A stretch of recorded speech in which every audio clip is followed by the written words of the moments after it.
좋으신 아버지 하나님, 오늘도 새날을 주셔서 하나님의 은혜로 또 호흡하며 한날을 살아가게 하시니 감사를 드립니다. 우리에게 이 땅의 날들을 주시는 것은 하나님의 거룩한 뜻이 계시고 우리를 향해서 나타나실 하나님의 거룩한 일이 계신 줄 압니다.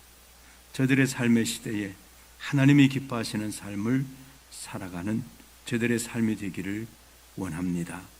모세는 말하기를 사람이 70이요 강건하면 80이라도 그 삶의 시간들은 날아가는 것 같다고, 그렇게 일시간에 다했다고 그렇게 고백했습니다.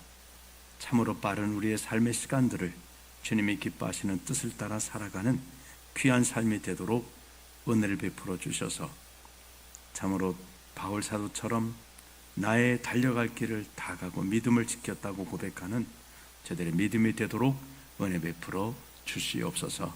이 나라 이 백성을 하나님 기억하사 복된 정말 나라와 민족 하나님을 경외하는 은혜가 있게 하시고, 오늘도 이런저런 문제로 삶의 어려움 가운데 있고 특별히 육체의 질고로 인해서 고난 중에 있는 주의 자녀들을 주의 능력의 손으로 붙드시고 회복하시고 치료하시는 큰 은혜의 도우심이 함께 하시기를 원하오며 예수님의 이름으로 기도하옵나이다. 아멘. 하나님 말씀은 에스겔 4장 말씀입니다. 너 인자야, 토판을 가져다가 그것을 내 앞에 놓고 한 성읍 곧 예루살렘을 그 위에 그리고 그 성읍을 에워싸되 그것을 향하여 사다리를 세우고 그것을 향하여 흙으로 언덕을 쌓고 그것을 향하여 진을 치고 그것을 향하여 공성태를 둘러 세우고 또 철판을 가져다가 너와 성읍 사이에 두어 철판을 삼고 성을 포위하는 것처럼 에워싸라. 이것이 이스라엘 족속에게 징조가 되리라. 너는 또 왼쪽으로 누워 이스라엘 족속의 죄악을 짊어지되 내가 눕는 날수대로 그 죄악을 담당할지니라. 내가 그들의 범죄한 횟수대로 내게 날수를 정하였나니 곧 390일이니라. 너는 이렇게 이스라엘 족속의 죄악을 담당하고 그 수가 차거든 너는 오른쪽으로 누워 유다 족속의 죄악을 담당하라. 내가 내게 40일로 정하였나니 하루가 1년이니라. 너는 또 내 얼굴을 에워싸인 예루살렘 쪽으로 향하고 팔을 걷어 올리고 이언하라. 내가 줄로 너를 동일이니 내가 에워싸는 날이 끝나기까지 몸을 이리저리 돌리지 못하리라.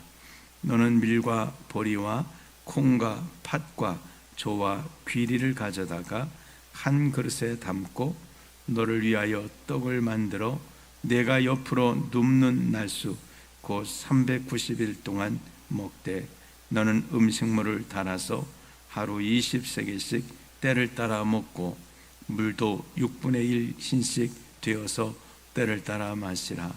너는 그것을 보리떡처럼 만들어 먹되 그들의 목전에서 인분 불에 피워 구울지니라.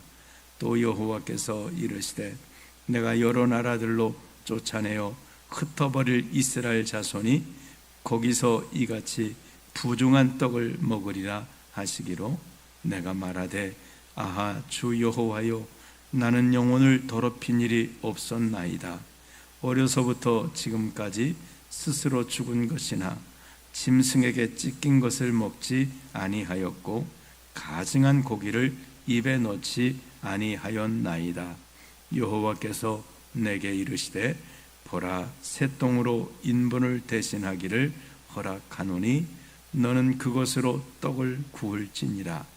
또 내게 이르시되 인자야, 내가 예루살렘에서 의뢰하는 양식을 끊으리니 백성이 근심 중에 떡을 달아 먹고 두려워 떨며 물을 데워 마시다가 떡과 물이 부족하여 피차에 두려워하며 떨며 그 죄악 중에서 세패하리라. 아멘. 하나님이 에스겔에게 또 말씀하십니다. 이 에스겔을 보면 하나님이 비유적인 말씀이라든지 상징적인 것들을 많이 말씀을 하십니다. 그게 이제 이스라엘 백성들에게 당할 일들을 말씀을 하고 있습니다. 자, 토판을 가져다가, 그러니까 토판이니까 벽돌인데, 흙으로 된 벽돌인데 단단한 게 아니고 지금처럼 구워낸 게 아니기 때문에 거기다가 이렇게 글자를 쓰면은, 그러니까 뭐 뾰족한 철핀이나 이런 거 갖고 쓰면은 그려지는 겁니다. 그래서 그 이 토판을 하나 가져다가, 그러니까 벽돌 같은 걸 하나 가져다가 거기다 예루살렘을 그리라는 거예요. 예루살렘 성을 하나 이렇게 그리라는 거예요. 그리고 그 예루살렘을 에워싸고, 그러니까 여기 보니까 에스겔에게 누우라고 했으니까 벽돌 하나에다 예루살렘을 싸고 에스겔이 이렇게 누워서 이렇게 이제 그걸 에워싸는 겁니다. 그러니까 장차 이 성이 쌓여질 것을 말씀하세요. 먼저 이스라엘 하면 북쪽엔 이스라엘, 또 남쪽의 유다가 바벨론에 의해서 이 성이 포위될 것이다. 이제 이거를 말씀하고 있는 거예요. 그럼 그냥 포위된다고 하시지 뭘 또 뭐 토판을 갖다 그려놓고 애들 장난하는 것도 아니고 그 다음에 뭘 세우고 이렇게 할까요? 우리가 그냥 듣는 거는 쉽게 잊어버립니다.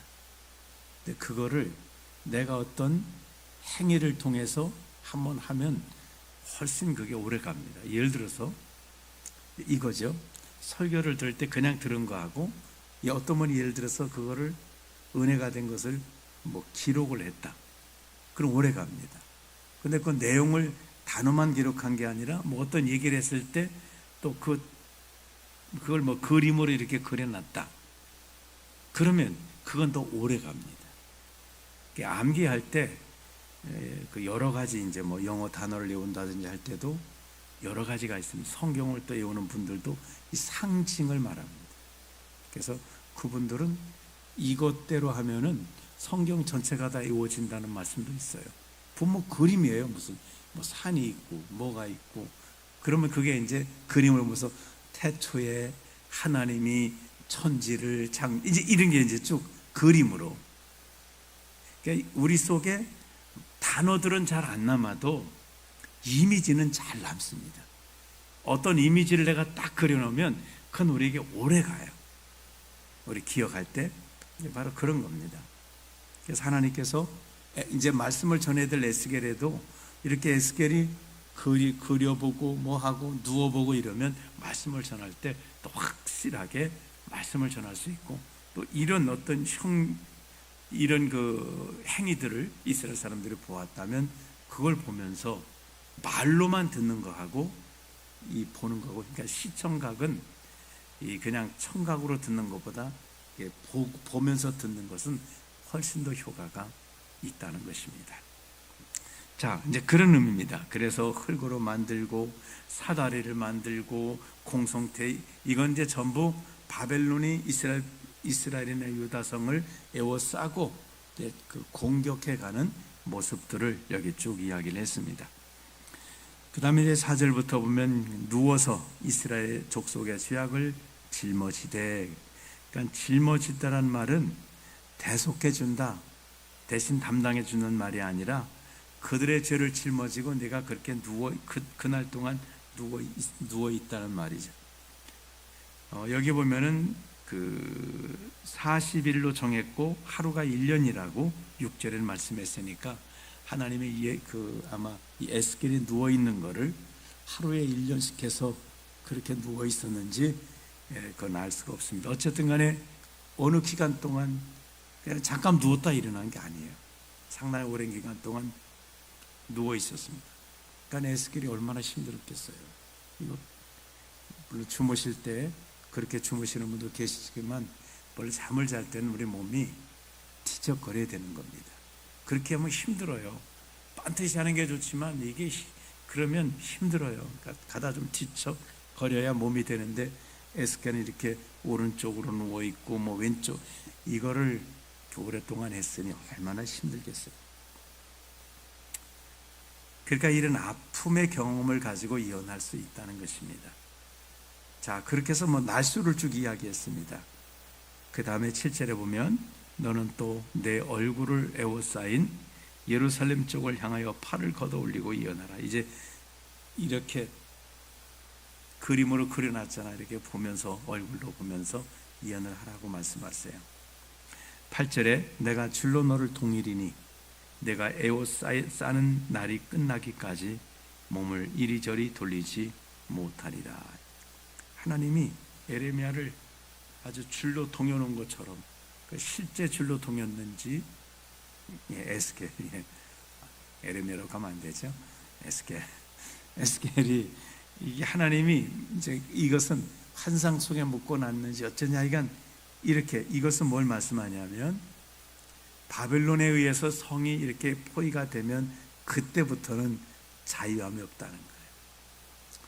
마음대로 밖에 나가 다닐 수 없습니다. 못 가지요. 갇혀버리는, 꼼짝없이 성에 갇히게 되는 것입니다. 이게 얼마나 답답하고 어렵겠어요. 성이 갇혀버리면 그때부터 엄청난 문제들이 생기기 시작하는 겁니다. 자, 이제 어떤 문제가 생길까요? 9절에 보면 너는 밀과 보리와 콩과 팥과 저와 귀를 가져다가 한 그릇에 담고 너를 위하여 떡을 만들어 내가 옆으로 눕는 날수 곧 390일 동안 먹되. 자, 우리가 이제 잡곡밥을, 지금은 건강을 위해서 잡곡밥을 드시잖아요. 그렇지만 본래는 어떻게 먹은 건가요? 옛날 양반 어른들, 부잣집은 어떤 밥을 먹었나요? 네, 이천 신쌀밥. 예, 신쌀밥을 먹습니다. 가난한 사람들은 어떻게 하죠? 그거 다 섞어 먹습니다. 보리 섞어 먹고, 콩 섞어 먹고, 뭐 이것저것 섞어 먹습니다. 그러니까 섞어 먹는 것은 이게 가난할 때, 먹을 게 없을 때 섞어 먹는 거예요. 옛날에는 뭐 그래도 하셨잖아요. 쌀이 모자랄 때는 뭐 무슨 나물 같은 거, 쌀은 조금 넣고 아주 나물들을 막 집어넣어 가지고 나물 죽을 만들어서도 드셨다고 하잖아요. 그러니까 성에 에워싸고 나니까 곡식이 떨어지는 거예요. 그러니까 옛날에는 콩은 콩으로 된 음식을 만들어 먹었고 쌀들을 맛있게 먹었던 이런 음식이라면 이제는 그렇게 못한다는 거예요. 온갖 것들을 다 섞어가지고. 여기 조라고 나온 것은 우리나라에서 조는 아주 귀한 곡식이지요. 조밥하면 또 그대로 맛이 있는데, 여기서 말하는 조는 우리나라 말로 번역해서 그렇지, 이거는 하나의 그 잡초에서 나는 것 같아서 이거는 비가 하나도 잘 안 돼요. 그러니까 열악한 환경 속에서 자라는 건 좋은 곡식이 아닙니다. 아주 잘 가꿔야 나는 게 좋은 곡식이에요. 벼 같은 건 얼마나 그 물을 뺐다 댔다 뭐 얼마나 이 정성을 들여야 되는지, 또 농약은 얼마나 많이 해줘야 되는지 몰라요. 그렇지 않으면 이게 안 돼요. 근데 내버려도 잘 되는 거는 이게 좋은 곡식이 아닙니다. 여기서 말하는 조가 그거래요. 그러니까 아주 가난한 사람들이 먹는 건데 그런 것들을 다 섞어가지고 먹을 수밖에 없다는 게 누구나 마찬가지. 먹을 것에 문제가 생긴다는 거예요. 그 다음에 10절에 보세요. 자, 이렇게 섞어 먹어야 되는데도 배불리 먹는 게 아니라 10절에 너는 음식물을 달아서 하루 20세겔씩 때를 따라 먹고, 20세겔은 형편없이 모자란 거예요.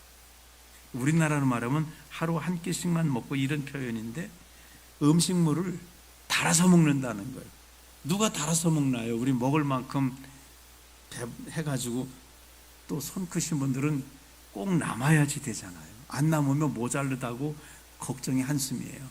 그러니까 먹고도 남아야 돼. 이때는 달아서. 왜 달아서 먹을까요? 양식이 없어요. 막 먹으면 안 돼. 그러니까 죽지 않을 만큼만 달아서 먹게 되는 거예요. 그 다음에 물도, 11절에 물도 6분의 1 흰씩 되어서 때를 따라 마시라. 물도 마음대로, 왜? 물도 떨어지는 거예요. 물도.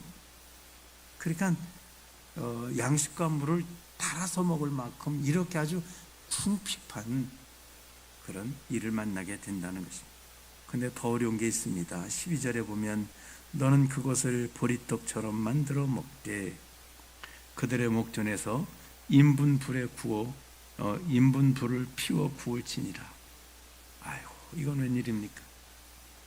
이스라엘 백성들은 정말 음식 먹는 게 굉장히 이 거룩함과 연결되어 있다고 생각합니다. 이슬람 사람들은요, 과자 하나를 먹어도 절대로 그냥 먹지 않습니다. 과자를 먹으면 반드시 과자를 살 때 그 성분을 봅니다. 그래서 거기에 뭐 돼지고기라든지 뭐 조개라든지 뭐 이런 게 들어갔다 그러면 절대로 안 먹습니다. 왜? 그들도 율법을 이제 구약 성경은 그들도 성경으로 생각하니까 거기서 먹으라는 거. 고기도 안 먹습니다. 돼지고기 안 먹는 물론이고 소고기도 잘 안 먹습니다. 왜냐하면 고기를 피채 먹지 않기 위해서 그들은 도살하는 방법이 달라요. 양이나 소를 잡을 때 그들은 먼저 피를 뺍니다. 그래서 짐승을 피를 빼요. 우린 죽여놓고 이제 하지만은 피를 빼요. 피가 다 빼도록. 그게 더 잔인할 것 같아요. 살아있는 걸 피를 다 뺀 다음에 그 다음에 이제 고기를 먹습니다. 피가 없어야 돼요. 자, 에스겔도 그랬어요.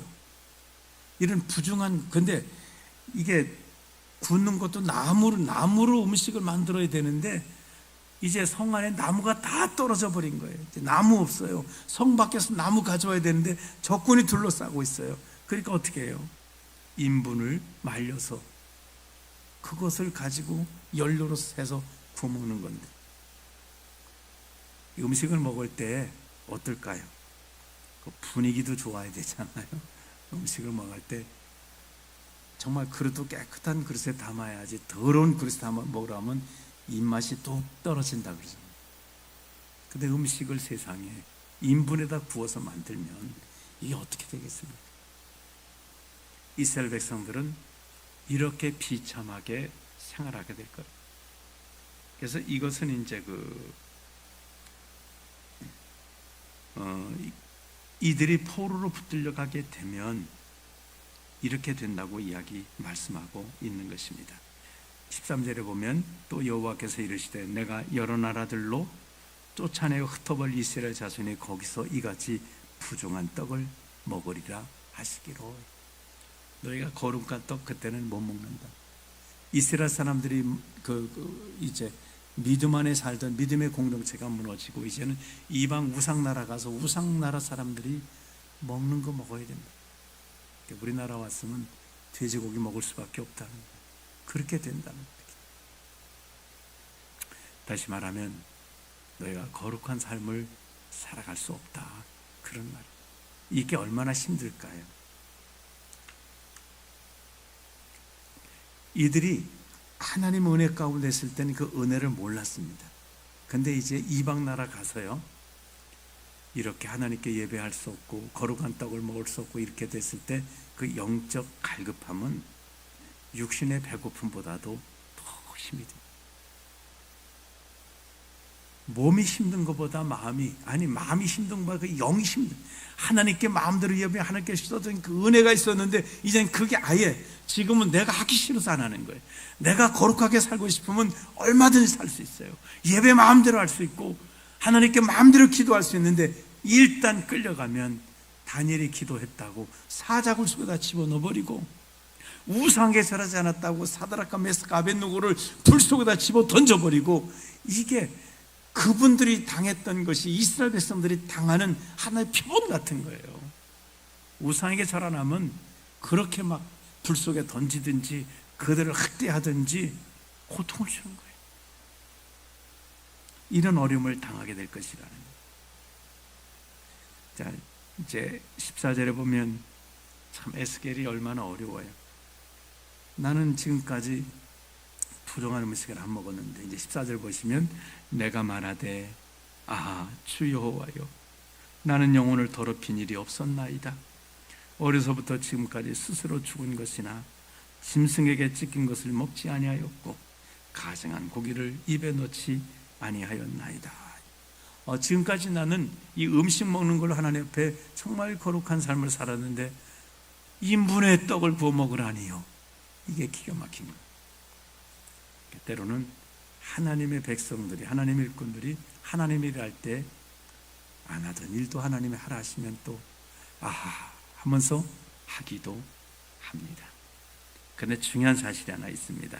하나님 앞에 에스겔이 하나님이 하라시면 하나님이 하라고 해야지 뭐 이렇게 하고 할 수밖에 없을 수도 있어요. 근데 에스겔이 이건 너무 힘든 거예요. 이거는 돌아 누워서 오랫동안 있으라는 거, 내가 허리가 부러져도 이건 해볼 수 있지만, 아니 나를 부정하게 만드는 이건, 물론 그걸 다른 이스라엘 백성들에게 보여주고 그들의 경각심을 갖게 하고 이걸 알려주는 거지만, 하나님 그래도 이것만은 이제 하나님 앞에 기도했습니다.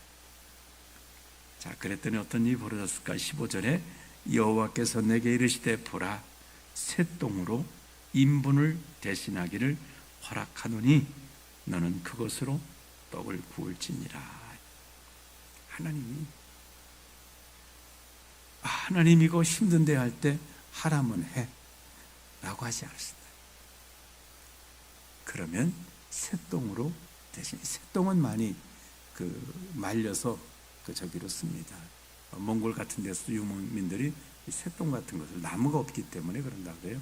이런 것을 잘 말려요.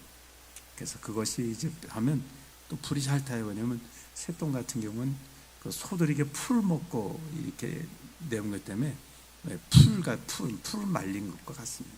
숯, 그러니까 풀숯과도 같이 그렇게 돼 있어요. 여기서 하나님께서 놀라운 사실을 이스라엘 백성들에게 좀 이렇게 말씀하시는 이유가 뭘까요? 하나님은 긍휼이 많으신 분이세요. 에스겔이 하나님 인분으로 떡을 굽는 것은 정말 하나님 어렵습니다라고 할 때 하나님이 그래 그러면 셋동으로 바꿔줄게 하신 것처럼 이스라엘 백성들에게 지금 이렇게 하시는 것은 이들이 이 말씀을 믿고 하나님 우리가 정말 그렇게 하는 것은 주여 긍휼을 베푸소서라고 이들이 회개하고 돌이키면 하나님께서는 인분을 셋동으로 바꾸시듯 하나님이 긍휼을 베풀어 주신다는 거예요. 하나님이 지금 기회를 주시겠다는 거예요. 야, 이런 일이 있을 거야. 그럴 때 하나님 그건 너무 힘듭니다. 하나님 이거 잘못했습니다. 이렇게 하면 하나님께서 경감시켜 주시겠다는 거예요. 그러니까 이걸 이스라엘 백성들은 이걸 봐요. 왜 에스겔이 그렇게 고난받으면서 그렇게 할까요? 그걸 보고 좀 깨달으라는 거예요. 깨닫고 하나님 잘못했습니다고 회개하라는 거예요. 회개하면 하나님께서 생각을 바꾸신다. 니느웨 보세요. 40일 있으면 하나님이 망하게 하신다고 하나님이 요나를 통해 말씀하세요. 요나가 불안했던 게 뭘까요? 하나님이 긍휼이 많으시고 인자가 많으셔서 이거 혹시 저 사람들 듣고 회개하면 하나님 용서하실 텐데 겁이 나서 도망갔잖아요. 왜? 가서 말했다가 이스라엘의 원수 나라인 이 하수르가 회개하면 큰일 나거든요. 그러니까 도망갔습니다. 이제 잡혀서 가서 결국은 하잖아요. 그래서 이제 하나님 말씀 전했더니 이게 웬일인가? 3일 만에 다 금식하고 회개해버렸네. 요나가 많이 당황했습니다. 돌아오는 주일 2부 설교가 요나입니다. 요나 3을 읽어보시기 바랍니다. 요나가 많이 당황했어요. 그래갖고 막 하나님 앞에 데모를 하지 않습니까? 근데 하나님은 요나도 알았어요. 그러니까 요나가 도망가는 거예요. 왜? 원수 나라 복음 전하면 안 된다. 원수를 삼으면 안 된다. 정말 하나님은 왜 40일 있으면 무너진다고 하셨을까요? 하나님이 괘씸하면 가만히 있다가 그냥 졸지에 확 무너뜨려버리면 되지 않을까요? 소돔과 고모라처럼 기회 주지 말고 확 무너뜨려. 근데 니느웨는 40일이라는 기회를 주고 계신 것은 40일 동안 회개하라는 거예요. 근데 니느웨는 40일도 안 갔다니까요. 3일 만에 회개해버렸어요. 하나님이 얼마나 좋아하셨겠어요. 그러니까 용서해버리신 거예요. 용서해버리신 거예요. 하나님은 회개하면 용서하시고, 이스라엘 백성들에게도 지금 1차 포로로 붙들려 갔습니다. 아직 그래도 망하지 않고 남아있어요. 왜 이런 일을 자꾸 보여주실까요? 이제 정말 마지막 와서 포위하고 무너뜨리니까 그걸 믿으면 하나님 앞에 하나님 정말 우리 그렇게 되지 않길 원합니다 라고 회개할 때 하나님의 그들의 형벌을 경감시키시는 긍휼을 베풀어 주신다는 것. 그렇습니다. 오늘 우리가 이 말씀을 통해서 하나님께서 우리에게 주시는 말씀을 붙들고 회개하면 하나님은 긍휼이 많으시다는 것. 성경 곳곳에 보면 잘못에 징계받는 분들이 징계받으면서도 하나님 앞에 회개하면 하나님은 그 징계조차도 경감해 주시는 하나님이십니다. 긍휼의 하나님이신 거예요. 히스기야 같은 경우는 야 너는 이제 죽고 못 살아 라고 했지만 하나님 앞에 막 울면서 통곡하며 기도했더니 내가 15년의 생명을 너에게 더할게라고. 하나님이 두말하신다고 사람들 아니 하나님 왜 이랬다 저랬다 해? 라고 하나님의 신실성에 대해서 의문을 제기할 수 하나님으로서는 한번 딱 말씀하시면 이거는 천지는 변해도 변하지 않아 라고 하나님께서 딱 못 박으실 수 있는데 당신의 자녀들에 대해서는 백성들에 대해서는 하나님이 아주 두말하시는 분이 될지라도 너 죽고 못 살아 했다가도 회개하니까 성 가기 전에 야 빨리 가서 얘기해라 15년 더 산다고 해라. 하나님은 이런 긍휼의 하나님이세요. 막 때리려고 하시던 하나님 하면은 멈추시는 하나님이신 거예요. 우리 이런 긍휼의 하나님을 믿음으로 바라보시길 바랍니다. 그리고 다 끝났다고 생각할 때도 기도하셔서 긍휼을 베푸시는 하나님 은혜로 살아가는 저희 삶이 되기를 주님의 이름으로 축원합니다. 기도하겠습니다. 좋으신 하나님 아버지 감사드립니다. 하나님은 긍휼의 하나님이십니다. 참고 또 참고 참고 또 참고 기다리고 또 기다리고 하루를 천년처럼 천년을 하루처럼 참아주시는 하나님이십니다. 이스라엘에게 끊임없이 이사야를 통해서 예레미야를 통해서 에스겔을 통해서 또 이제 호사야 아모스 모든 선지자를 통해서 그렇게 하나님 계속해서 말씀하시고 듣지 않아도 또 말씀하시고 오늘 에스겔을 통해서는 야 네가 좀 몸으로 보여줘라 라고 하셔서 그들이 볼 수 있는 시청과 교육을 시키면서까지라도 하나님의 백성들이 듣고 깨닫기만 하면 이방 니느웨도 이방 나수르 나라도 용서하신 하나님께서 당신의 백성들은 얼마나 용서하실런지요 긍휼을 베푸실런지요. 하나님 아버지 우리도 살아가면서 때로는 우리가 징계받을 만한 일을 하기도 하고 정말 그럴 때도 있습니다. 그때마다 하나님의 긍휼하심을 믿고 하나님 앞에 긍휼을 구하는 믿음의 사람들 되기를 원합니다. 하나님을 의지하고 하나님 앞에 회개할 줄 알고 돌이킬 줄 알고 그래서 하나님의 긍휼하심의 은혜를 정말 은혜 위에 은혜로 맛보고 사는 귀한 역사 있기 원하오니 주여 도와 주시옵소서.